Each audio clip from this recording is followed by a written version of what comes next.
Hello student and welcome to this new video और blog. Actually आज कोई chapter का प्रेजेंटेशन नहीं है।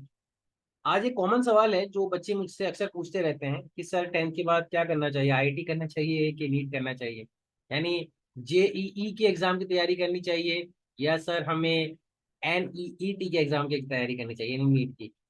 तो देखो ये जो क्वेश्चन है ना, यानी आईआईटी और जेई के अंडरस्टैंड करने से पहले ये क्वेश्चन पूछता कौन है ये इंपॉर्टेंट। पूछने वाले बच्चे वो ही हैं जो थोड़े से एवरेज है। Don't mind it. अब जब तक हम ये चीज नहीं एक्सेप्ट करेंगे कि what is the true reality, तो ये समझ के रखिए कि जब तक आपको ट्रू रियलिटी नहीं पता होगा ना, you will not able to comment on anything. True reality को जानना बहुत जरूरी है, बहुत ज्यादा आवश्यक है कि हम क्या हैं, हम कहाँ स्टैंड करें, अवर ट्रू रियलिटी। तो अगर कोई बच्चा इंटेलिजेंट है, अबव एवरेज है, मेहनत कर सकता है, 10 10 घंटे डेली पढ़ सकता है, उसकी एनालिसिस पावर अच्छी है, he is very good in real study, तो वो जो आईआईटी की तैयारी करे, नीट की तैयारी करे, दोनों क्लियर कर लेगा। चाहे वो आईआईटी की करे या नीट की करे, उसके लिए कोई डिफिकल्टी नहीं है। लेकिन एक बच्चा है जैसे मेरे जैसे स्टूडेंट हो, सपोज करो, जो कि एक एवरेज था और कोशिश किया और आईआईटी निकल गया, मैंने जेई क्रैक कर लिया।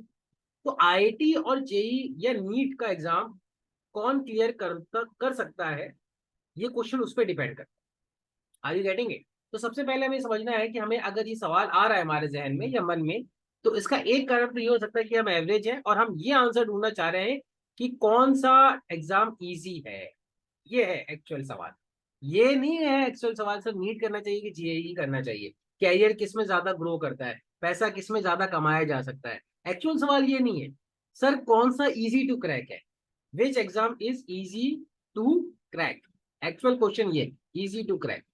इजी टू क्रैक वाला अगर आपको आंसर ढूंढना है, तो मैं अभी से आपको ये वीडियो के शुरू में बता देता हूँ कि कोई भी एग्जाम इजी टू क्रैक नहीं है, ना नीट ना जेई। दोनों ही डिफिकल्ट है अपने पर्सपेक्टिव, इस पे हम बाद में बात करेंगे। लेकिन अगर कोई बच्चा जेन्युइनली और ये पूछ रहा है और ये जानने की कोशिश कर रहा है कि सर नीट पे ज्यादा कैरियर अपॉर्चुनिटी ज्यादा है क्योंकि उसके अंदर पोटेंशियल दोनों एग्जाम को क्लियर करने का है, और या फिर बहुत सारे स्टूडेंट ऐसे होते हैं जो दोनों एग्जाम क्लियर कर चुके होते हैं, दोनों मैथ्स बायो ले लेते हैं और दोनों एग्जाम क्लियर कर लेते हैं, और फिर अब उनके पास एक चॉइस बन जाता है कि सर हम एमबीबीएस करने जाए, डॉक्टर बने, या हम आईआईटी की तैयारी करें। तो ऐसे कुछ लोगों को आंसर करने के लिए मेरा सिंपल सा जवाब है इंटरेस्ट। ये याद रखना कि आपका, आपकी दिलचस्पी, आपका मन किस काम को करने की तरफ ज्यादा आकर्षित है।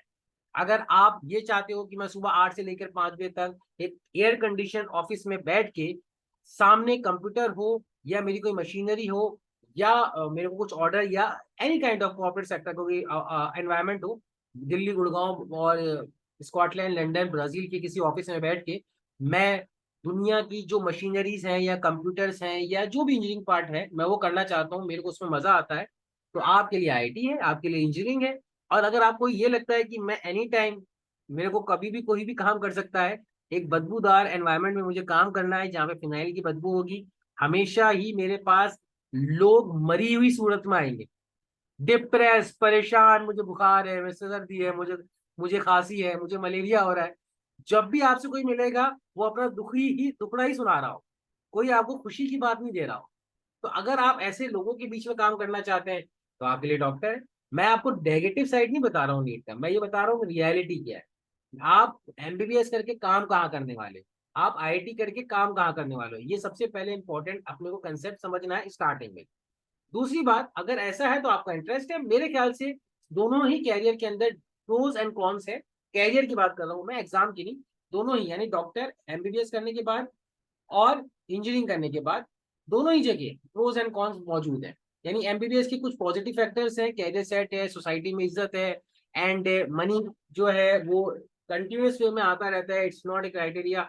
अभी फ्लडिंग इतनी नहीं है डॉक्टर्स की right now in the country, इतनी फ्लडिंग नहीं है जितने इंजीनियर्स, हर गली नुक्कड़ पे आपको दो दो इंजीनियर्स आपको बैठे हुए मिल जाएंगे चाय पीते हुए। तो ऐसी फ्लडिंग अभी डॉक्टर इसलिए नहीं हुई है कि आपको गली नुक्कड़ में हर कोने पे एक डॉक्टर मिल रहा हो। तो अभी आप ही कह सकते हो कि हर जगह फ्लडिंग, एक प्रोज और कॉन्स दोनों जगह मौजूद है, लेकिन it's your interest, it's your large decision. To be very honest, मैं एक इंजीनियर हूँ, तो मेरे को इंजीनियर की जो कॉन्स पता है, तो मैं हमेशा एमबीबीएस की तरफ इंस्पायर करता हूँ। तो इसलिए मुझे ऐसा लगता है कि अगर आपका इंटरेस्ट, टू बी ऑनेस्ट, अगर आपका श्योर प्योरली इंटरेस्ट ये है कि आप सोसाइटी में एंगेज रहना चाहते हो, आपको सोशलाइज होना ज्यादा अच्छा लगता है, लोगों के साथ मिलना, बात करना, घूमना फिरना, लोगों की प्रॉब्लम सॉल्व करना, लोग यानी सोशल कल्चर में आप बिलीव करते हो, तो आपके लिए एमबीबीएस बना हुआ है। और अगर आप सोसाइटी से डिसएंगेज रहते हो, ज्यादा आपको पार्टी शार्टीज में जाने का मन नहीं करता, you want to be in your own, you want to be, you want to do your work on your own, तो आपके लिए इंजीनियरिंग बनेगी। तो मोटा मोटा मैंने ज्ञान दिया है, लेकिन इसके अलावा भी एक बहुत डायमेंशन बन जाता है। अब हम इस वीडियो के दूसरे एस्पेक्ट के पॉइंट ऑफ व्यू पे आते हैं कि विच एग्जाम इज इजी। ये सबसे इंपॉर्टेंट सवाल है, कौन सा एग्जाम इजी है। तो बच्चों, कोई आंसर इसका डिफाइंड नहीं। दोनों ही एग्जाम अपने अपने पॉइंट ऑफ व्यू से इजी भी है, डिफिकल्ट भी है। देखो, जेई एग्जाम का मेन टारगेट इंजीनियरिंग में जाने का है, और नीट एग्जाम का मेन टारगेट मेडिकल कॉलेज में जाने का है। जेई के लिए अगर आप नोटिस करो, आईआईटी के लिए, जेई के लिए आपको मैथ्स रिक्वायर्ड होती है, एडवांस मैथ्स, और नीट के लिए आपको बायोलॉजी रिक्वायर्ड होती है। ये बात समझ रहे हो आप? यानी दोनों एग्जाम में जो मेन सब्जेक्ट डिफरेंट है वो मैथ्स और बायो का है। केमिस्ट्री और फिजिक्स दोनों में कॉमन है, दो उनका लेवल में फर्क हो सकता है, लेकिन इन जनरल दोनों में कॉमन है। ईजियर कौन है? दोनों ही डिफिकल्ट है। यानी अगर आप मुझसे ये पूछो कि सर कौन सा एग्जाम इजियर है, तो देखो, नीट के अंदर ना सीट्स कम है। नीट के अंदर यानी डॉक्टर्स कम बनते हैं, तो सीट्स, नंबर ऑफ सीट्स जो है ना वो कम है। और आईटी के अंदर सीट्स ज्यादा है। यानी पूरे इंजीनियरिंग कॉलेज के अगर सीट्स मिला लिया जाए, जेई मेंस प्लस आईआईटी, यानी एमएनआईटीज, ट्रिपल आईटीज, और दूसरे प्राइवेट कॉलेज के भी जो अच्छे अच्छे कॉलेज है, जो आईटी के इक्विवेलेंट है, बिट्स पिलानी, इस टाइप के कॉलेज, एलएमएनआईटी, लक्ष्मी निवास मित्तल इंस्टीट्यूट ऑफ टेक्नोलॉजी, या धीरू भाई अंबानी, यहाँ पर इस टाइप के कॉलेज को अगर मिला लोगे, तो यहाँ पे सीट्स बहुत बन जाती है। जब सीट्स बन जाती हैं तो थोड़ा सा कंपटीशन कम हो जाता है। यानी इसका मतलब यह है कि यहाँ पे कम मार्क्स भी लाएंगे ना, स्कोरिंग लेस, स्कोरिंग लेस, तब भी सिलेक्शन होने के चांसेस है। और यहाँ पे स्कोरिंग लेस का मतलब हो गया कि कहानी खत्म। यहाँ पे तो कहानी खत्म। यहाँ पे तो नीट में तो आपको बहुत अच्छा स्कोर करना है, यानी 600 650 में से बात ही नहीं करनी है अपने को 720 में से, ये याद रखना है। तो अगर आप नंबर ऑफ सीट से कंपेयर करोगे ना, तो ये एग्जाम थोड़ा डिफिकल्ट हो जाता है। डिफिकल्ट इन द सेंस कि सीट कम है सर, मार्क्स ज्यादा लाने पड़ेंगे। और यहाँ पे क्या है, इधर सीट ज्यादा है तो मार्क्स कम भी लाएंगे तो चलेगा। तो इसका मतलब यहाँ मार्क्स कम ही आ रहे होंगे। अब ये चीज अलग अलग सिनारियो में कि यहाँ मार्क्स कम ही आ रहे होंगे, और यहाँ मार्क्स लाना ज्यादा थोड़ा आसान होगा। तो पेपर पैटर्न के हिसाब से, अगर आप पेपर पैटर्न के हिसाब से बात करो कि सर पेपर पैटर्न यानी लेवल ऑफ क्वेश्चंस सबसे इजी किस में आते हैं, तो सबसे इजी आते हैं जेई मेन में। फिजिक्स और केमिस्ट्री के पॉइंट ऑफ व्यू से बात कर रहे हैं। फिर पेपर पैटर्न के हिसाब से नीट में आते हैं, और सबसे डिफिकल्ट क्वेश्चन जेई एडवांस का। यानी एक सिंपल सा मैंने एक सिनारियो समझाया आपको, यहाँ पे ये इंटरचेंज हो सकता है या इक्विवेलेंट भी हो सकता है, that depend on maths and bio paper. Maths और बायो का स्टैंडर्ड क्या है। अगर मैथ्स का पेपर डिफिकल्ट आ जाए, बायो का इजी आ जाए, तो ऑब्वियस सी बात है जेई मेंस डिफिकल्ट हो जाएगा। अब बायो का डिफिकल्ट आ जाए, मैथ्स का इजी आ जाए, तो ऑब्वियस बात है नीट पहले में चला जाएगा, तो नीट सबसे इजी हो जाएगा। लेकिन मैंने आपको ये पहले ऑलरेडी आंसर कर दिया है कि नंबर ऑफ सीट्स क्योंकि कम है नीट में, तो ये हाई स्कोरिंग गेम बन जाता है। हाई स्कोरिंग गेम का मतलब आपको ज्यादा मार्क्स, ज्यादा मार्क्स का मतलब आपको ज्यादा क्वेश्चन सही करने हैं, ज्यादा क्वेश्चन सही करने का मतलब है आपको सब कुछ बहुत अच्छे से आना चाहिए। यहाँ पे ज्यादा सीट्स हैं, यानी कम मार्क्स से भी सिलेक्शन हो सकता है। कम मार्क्स में सिलेक्शन होने का कारण यानी आपको कम क्वेश्चन सॉल्व किए तब भी चलेगा। यानी अगर आपको थोड़ा सा भी कम आता है तो काम चल जाएगा। ये बात समझ है। डिफिकल्टी लेवल एग्जाम की यही है। तो मेरे फाइनल वर्ड्स यही होंगे कि बोथ द एंट्रेंस एग्जाम आप जो भी चूज करना चाहते हैं, वेराई ऑन, यानी उसका आप चेंज कर सकते हैं कैरियर, सब्जेक्ट, एग्जाम पैटर्न के पॉइंट ऑफ व्यू से। लेकिन ये चीज याद रखना है कि जो नीट है वो डॉक्टरी में लेके जाएगा, जेई जो इंजीनियरिंग में लेके जाएगा। नीट थोड़ा सा slighter tougher than JEE main से, as seats comparative to limited है नीट, तो वो थोड़ा सा उसको कॉम्पिटिटिव बना देता है। डिफिकल्ट पेपर के पॉइंट ऑफ व्यू से नहीं, कॉम्पिटिटिव के पॉइंट ऑफ व्यू से। बट एट द लास्ट दोनों के सब्जेक्ट फिजिक्स और केमिस्ट्री सेम है, तो पढ़ना दोनों जगह सेम ही है। मैथ्स और बायो के अंदर लेना है, तो इट्स योर फाइनल कॉल कि आपको क्या करना चाहिए। एक चीज और है, मैं इस वीडियो के एंड में आपको ये बोलना चाहूंगा कि जरूरी नहीं है कि आप बायो और मैथ्स ही लो।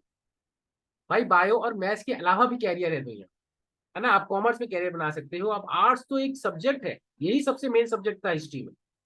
यानी अगर आप आज से 25 30 40 साल पहले चले जाओ, या एटलीस्ट 50 साल पहले चले जाओ, तो लोग तो बायो और मैथ्स लेते ही नहीं थे, ज्यादातर बच्चे आर्ट्स लेते थे, सोशल स्टडीज में अपना कैरियर बनाते थे।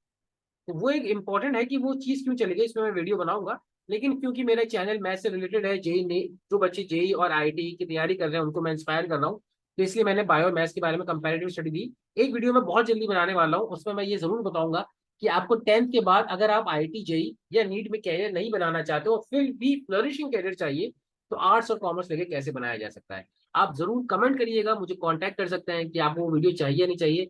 जितना आपकी रिक्वायरमेंट होगी उतनी जल्दी वो वीडियो आएगा। और अगर किसी के बारे में जानना है कि सर आईआईटी के बाद का क्या कैरियर है, यानी अगर किसी ने इंजीनियरिंग कर ली तो इंजीनियरिंग के बाद डिफरेंट एस्पेक्ट से कैरियर क्या बनते हैं वो, और लोगों के दिमाग में से एक चीज बैठी होती है कि सर नीट करने के बाद सिर्फ एमबीबीएस ही कर सकते हैं, या बायो लेने के बाद सिर्फ एमबीबीएस ही कर सकते हैं। दोनों केस में आंसर नो है। एमबीबीएस के अलावा भी बहुत सारी चीजें ओपन है आपके लिए। आपको वीडियो पे कमेंट करके जरूर बताइए कि आपको कौन सी चीज पहले जाननी है, उसके अकॉर्डिंगली मैं वीडियो बनाता रहूंगा। Thank you, bye.